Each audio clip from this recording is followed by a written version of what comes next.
All right, here's my take on what this is kind of turning into. Okay, a few scenarios can play out. We could go from the light end to the totally cuckoo, crazy, conspiratorial end of the earth sort of shit, right? So on the light end, this lasts for maybe a week, and sweet, all mandates are dropped. We see them easing off already. They're backing out, backing not down. They're backing out of this situation as best as they can. Like they said, so they can bring it in further and harsher down the road. But if we step it up a little bit, how far will the truckers go if they say nope, we're not gonna do this? Okay, because we've already seen police come in and start throwing around 80-year-old men and whatnot, right?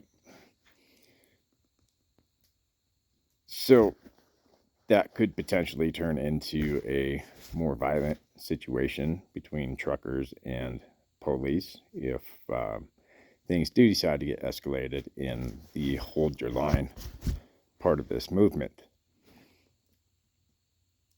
Agitators, of course, can be involved in it. That's expected in any sort of movement, good or bad. But you essentially now have gone over a week with a lot of trucks not moving, supplies not moving, right? So further damage the supply chain disruption, right? Now you have more convoys starting all over, not just material items, but also perishable edibles, medicines, shit like that, are going to go through a lapse again. And what gets me is there's a lot of semis that kind of look the same, especially the white trucks. Now, craziness. What's in all these trailers? That's one thing that I'd like to know.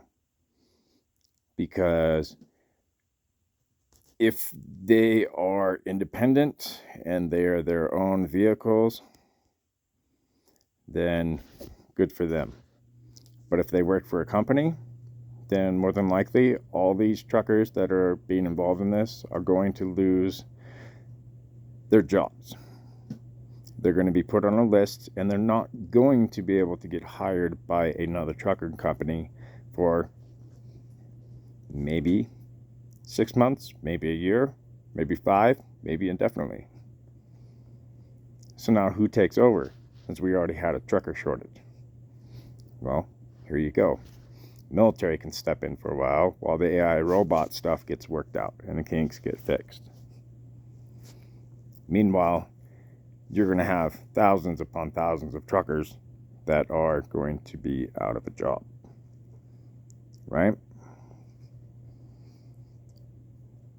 So even further, besides more food shortages and material shortages, and now a workforce completely out, and if it does get a little rambunctious, then of course we're going to have the military force, militarized force via police and military, come in, get rid of the truckers, take over the trucking industry for a little while. But what about the national debt? 30 trillion. Where's most everything made from? China. If you've been paying attention, you see the little rail guard things that they got in the center that they installed here around 2011, 2012, something like that, to avoid you turning around, even though you can plow through them. They're designed to keep people from going across the roadway, right? Well, at the same time that they were putting those in, they started organizing the whole train system. If you look at the car haulers, they used to be sporadically placed. Now, you'll see a train half devoted just to the car haulers.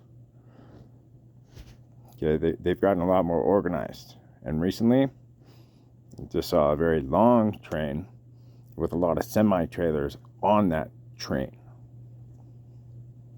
And a lot of double stacked on that train. It was a big convoy on that train. Okay, if the truckers aren't rolling, they got to ship the semi-trailers somehow. You put them on the trains. Okay, this was at the start of the Ottawa. So even if they do come to some sort of an agreement, they're going to have to do this across the board. And that board is not very leveled.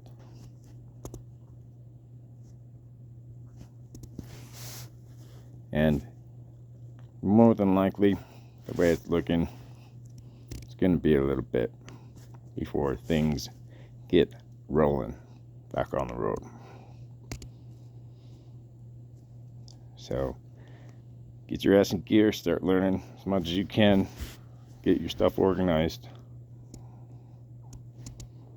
And yeah, we'll see what goes down here in the next week to 2 weeks.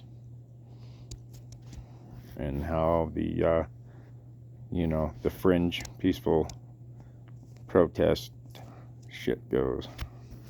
Anyways, later.